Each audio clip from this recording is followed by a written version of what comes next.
aad baan u salaamay in guud ahaan saxaafadda Soomaaliland leedin waran muddadii sanadka ahayd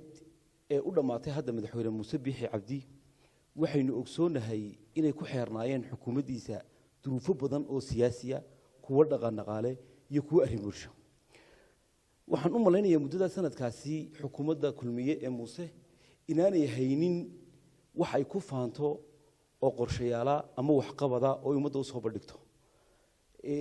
wali waxay ku sii joogtaa xukuumaddiisii ilaahay ka horeysay raadkii xumaa ee ay ka tageen waxa jira sicir barar baahsan oo dhan kastaba leh oo loo maaro waayay kaasoo saameeyay xataa in shirkadihii adeegyada saadii iyo dahab bixinayay la yiraahdo $1 $100 wax ka badan mooy wax ka yar ma diri kartaan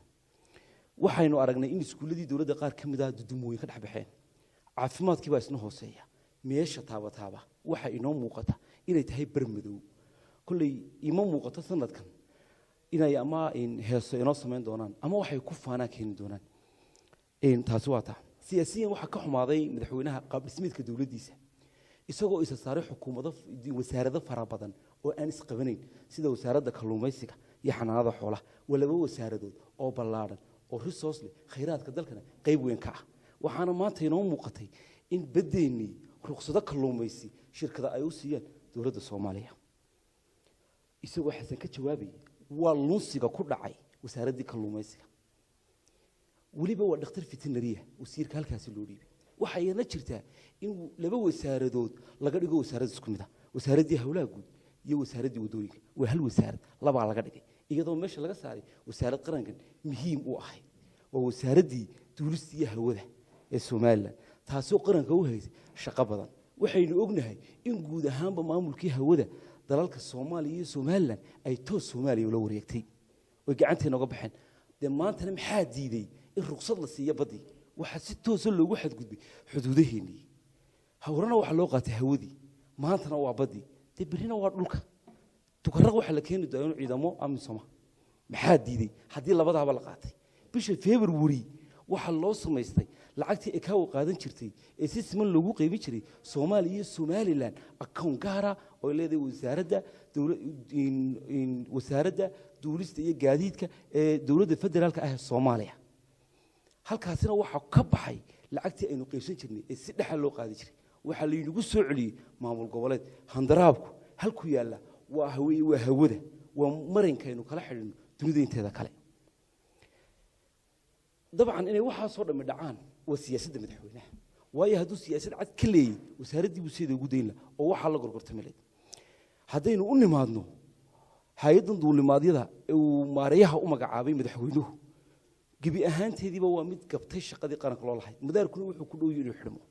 sidaan ka warqabno diyaaradda Daala Airline arrafadii baa ugu dambeysay inay garoonka ka duusho dirqi bay ku duushaa Juba travel agency-yadu dhammaan way xidhmeen halka waxaynu ku weynaa dhaqaale fara badan oo dalka soo galay waxa sababay waa siyaasadda madaxweynaha waayo wuxuu ka go'aan qaatay oo la joojiyay go home-ka wixii loo jiray waxa la joojiyay baasaboor Soomaaliga iyadoo dakhli badan inaga soo gali jiray waxa ku kobcayay isu socodka bulshada dhaqaalaha ku xidhnaa maanta inay dadku isku furmaan dhaqaale ahaan iyo caafimaad ahaan aqoon ahaan khibrad ahaan oo mid aynu u baahanay yabantaas soo qaxday waad arki kartaan dhinaca dhismayaasha iyo tiknoolajiyada turtaba waxay naga caawiyeen macaamiishii garoonka Cigaal International Airport waxay si toos ugu wareegeen Garowe Xamar garoonka diyaaradaha Cigaal wuxuu lahaa qorshayaal cadcad oo siyaasiya 2013 waxay u noqotay magaalada Hargeysa dhammaan dadka Soomaaliyeed ee socdaala xarun ay ku nastaan ka duulaan ka soo degaan kana dhoofaan taasi imika meesha way ka baxday muddada sanadkii Muuse joogay iyadoo u wareegeen garoonka Muqdisho iyo kii Garowe waxa xidhmay hudheeladii madaarka ku teedsanaa dad fara badan baa hudheelada seexan jiray dakhli soo gelin jiray waxay jiray hudheelkii Royal madaarka agtiisa ka mid ah albaabada u laab kuwa kale dirqay ku sii furay waa dhaqaala burbur madaarku wuxuu ka mid ahaa ilaha dhaqaaleed dalka dakhli wuu soo xareyn jiray dhammaan kuwaas meesha way ka baxeen oo hadda ma jiraan waa miisaaniyadda qaranka ka muuqan doonta waxyaabaha cajiibka ee dhacay waxa ka mid ah maareeyaha uu magacaabay in madaxweynuhu in hay'adda duulimaadyada Master Rodol wuxuu inoo sheegay wuxuu bixiyay qandaraas ku baxay sifa sharci kaasoo ku bixiyay si xigtanimo ah wuxuu siiyay maarayaha dowladda maayarka magaalada Hargeysa Cabdiraxmaan Suldeeko dowladdii baa mashaariic kala qaadanaysa qalabkii loogu talagalay in loogu shaqeeyo magaalada Hargeysa ayaa waxa laga dhigay private public partnership 3B mashruuc la yiraahdo dowladda iyo mana wada laha shacbi ee waxa la dowladda hoos kaliya lacagta mashruucaasi laga qaado toos waxay u dhacdaa jeebka maayarka magaalada Hargeysa qalabkii loogu talagalay magaalada in laga shaqeeyo jidadkiisa ayaa lagu adeegtaa oo sifo bareefada loogu shaqeystaa sifo gaar loo leeyahay taasina waxay muujinaysaa in maxay tolo isla xisaabtankii iyo accountability-gii iyo rule of law-gii noo shaqeeya inay haba yaraatay meesha ay ka baxday madaxweynuhu wuxuu sheegay in wixii $5,000 ka badan ee mashaariica la mariyo guddida qandaraasyada qaranka may marin garoonka diyaaradaha Hargeysa ee ciidan international airport waxa laga dhisay wax la yiraahdo taxiway way faa'iido soo kordhay waan ku hambalyeynaa taa way garoonka hal diyaaradu baa kana duuli jirtay hal jid buu lahaa oo laga duulo lagana soo duulo laakiin imika laba diyaaradood baa wada duuli kara soona wada degi kara laakiin waxa la siiyay cid aan khibrad u lahayn aan hore uga shaqeey waxa joogto xaq u lahay shirkadii hore u dhistay runwayga taasi oo ilaa 2 sano garantiina siisay garoonka ilaa imikana wixii ka yimaada dayactirta wali dawladnimadeenu waxay maraysaa meel bayrsan oo xun oo habaabsan waxaynu ku soo gunaanadi doonaa ama aynu ku soo gabagabeyn doonaa shirkina jiraayid madaxweynaha inaynu talooyin soo jeedino kuwaasoo akow dawladdaadii hore haddii ku hana qaadi weyday si ay dawladda labaad imka soo wadaa ay kugu hana qaado u fiirso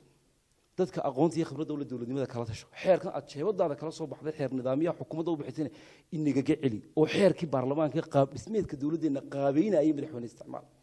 wasaaradda xanaanada iyo xoolaha iyo wasaaradda kalluumaysigu waa laba wasaaradoo balbalaad waa khayraadkii dalka waa resource-kii dalka maanta waynu gaajoonaynaa suxir barar bayna haysa waxaynu cunlay waa kalluunka iyo xoolaha dad khibrad leh u dhiibo labada wasaaradood sidoodii ku celiyo qorshaha qaranka qayb ka noqdaan wasaaraddii duulista soo celi wata hawadeeni lagu xadgudbay wata maantana badeeni loo yimid wax qorshe maxaa kaaga yaal anu waxaan u aragnaa xisbi ahaan inay siyaasadda madaxweynaha tahay in dalka xuduud la socdo waayo garoonka diyaaradaha madaxweynuhu shir buu isku yeedhay cid maamusha wuxuu awood siiyay ciidamadii bilayskii iyo sirtoonkii sidoo doonaan bay ka yeelaan wuxuu awood ka dhigu liciifiyay maamuladii madaarada waxa maanta iyaduna inoo muuqata